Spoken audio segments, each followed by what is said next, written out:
एक गरीब बालक था जो कि अनाथ था।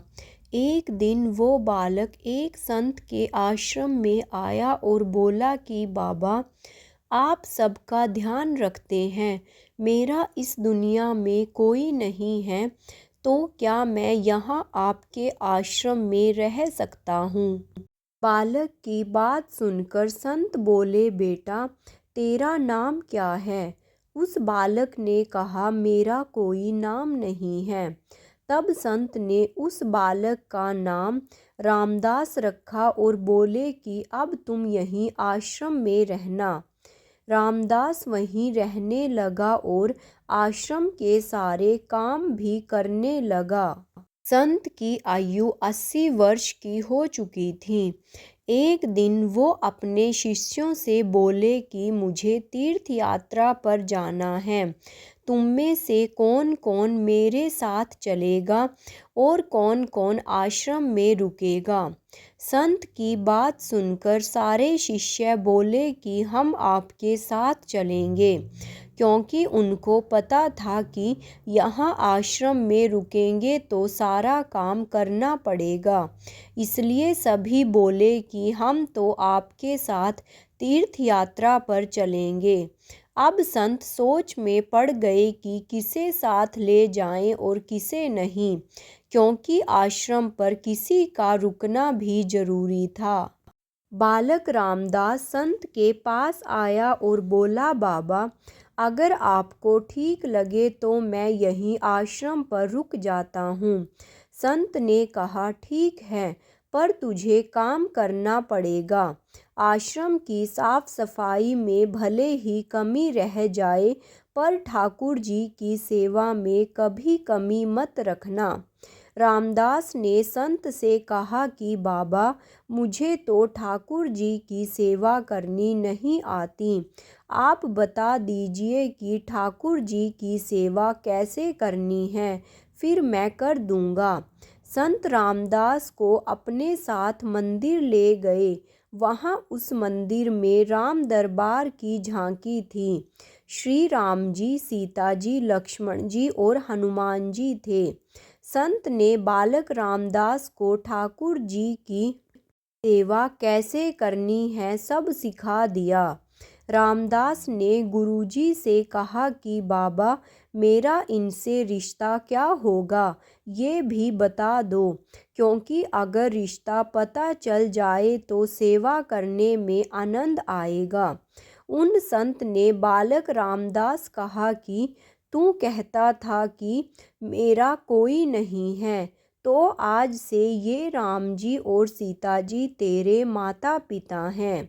रामदास ने साथ में खड़े लक्ष्मण जी को देखकर कहा, अच्छा बाबा, और ये जो पास में खड़े हैं वो कौन हैं। संत ने कहा, ये तेरे चाचा जी हैं, और हनुमान जी के लिए कहा कि ये तेरे बड़े भैया हैं। रामदास सब समझ गया और फिर उनकी सेवा करने लगा। संत शिष्यों के साथ यात्रा पर चले गए। आज सेवा का पहला दिन था। रामदास ने सुबह उठकर स्नान किया, आश्रम की साफ सफाई की और भिक्षा मांगकर लाया, और फिर भोजन तैयार किया। फिर भगवान को भोग लगाने के लिए मंदिर आया। रामदास ने श्री राम, सीता, लक्ष्मण और हनुमान जी के आगे एक एक थाली रख दी और बोला, अब पहले आप खाओ, फिर मैं भी खाऊंगा। रामदास को लगा कि सच में भगवान खाना खाएंगे, पर बहुत देर हो गई, रोटी तो वैसे की वैसी थी। तब बालक रामदास ने सोचा, नया नया रिश्ता बना है तो शर्मा रहे होंगे। रामदास ने पर्दा लगा दिया। बाद में खोलकर देखा, तब भी खाना वैसे का वैसा पड़ा था। अब तो रामदास रोने लगा कि मुझसे सेवा में कोई गलती हो गई, इसलिए खाना नहीं खा रहे हैं, और ये नहीं खाएंगे तो मैं भी नहीं खाऊंगा और मैं भूख से मर जाऊंगा, इसलिए मैं तो अब पहाड़ से कूदकर ही मर जाऊंगा। रामदास मरने के लिए निकल जाता है। तब भगवान राम जी हनुमान जी को कहते हैं, हनुमान जाओ उस बालक को लेकर आओ और बालक से कहो कि हम खाना खाने के लिए तैयार हैं। हनुमान जी जाते हैं और रामदास कूदने ही वाला होता है कि हनुमान जी पीछे से पकड़ लेते हैं और बोलते हैं, क्या कर रहे हो? रामदास कहता है, आप कौन? हनुमान जी कहते हैं, मैं तुम्हारा भैया हूँ, इतनी जल्दी भूल गए। रामदास कहता है, अब आए हो, इतनी देर से वहाँ बोल रहा था कि खाना खा लो, तब आए नहीं, अब क्यों आ गए? तब हनुमान जी बोले, पिताश्री का आदेश है, अब हम सब साथ बैठकर खाना खाएंगे। फिर राम जी, सीता जी, लक्ष्मण जी, हनुमान जी साक्षात बैठकर भोजन करने लगे। इसी तरह रामदास रोज उनकी सेवा करता और भोजन करता। सेवा करते 15 दिन हो गए। एक दिन रामदास ने सोचा, घर में 5 लोग हैं, सारा काम मैं ही अकेला करता हूँ, बाकी लोग तो दिन भर घर में आराम करते हैं। मेरे माँ बाप चाचा भाई तो कोई काम नहीं करते, सारा दिन खाते रहते हैं, मैं ऐसा नहीं चलने दूंगा। रामदास मंदिर जाता है और कहता है, पिताजी कुछ बात करनी है आपसे। राम जी कहते हैं, बोलो बेटा, क्या बात है? रामदास कहता है कि घर में मैं सबसे छोटा हूँ और मैं ही सब काम करता हूँ। अब से मैं अकेले काम नहीं करूँगा, आप सबको भी काम करना पड़ेगा। आप तो बस सारा दिन खाते रहते हो और मैं काम करता रहता हूँ, अब से ऐसा नहीं होगा। राम जी कहते हैं, तो फिर बताओ बेटा, हमें क्या काम करना है? रामदास ने कहा, माताजी, सीताजी, अब से रसोई आपके हवाले, और चाचा जी, लक्ष्मण जी, आप घर की साफ सफाई करिएगा। भैया जी, हनुमान जी शरीर से मजबूत हैं, जाकर जंगल से लकड़ियां लाइएगा।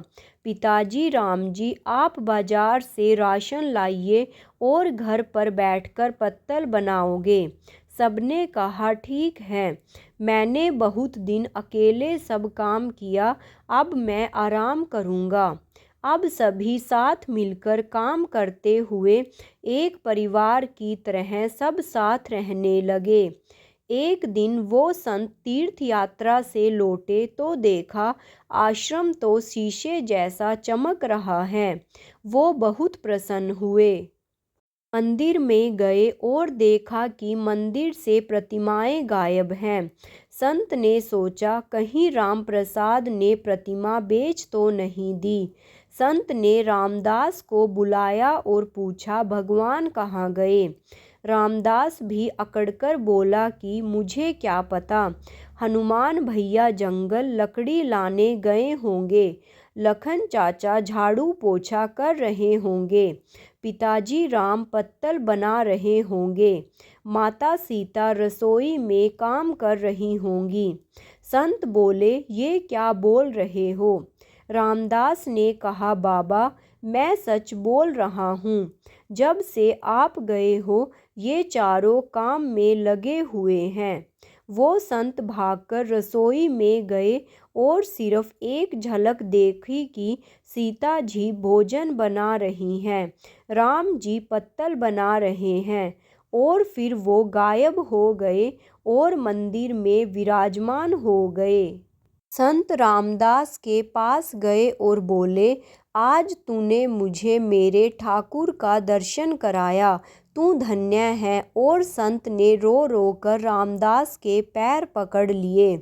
रामदास जैसे भोले निश्चल भक्तों की भक्ति से विवश होकर भगवान को भी साधारण मनुष्य की तरह जीवन व्यतीत करने आना पड़ता है।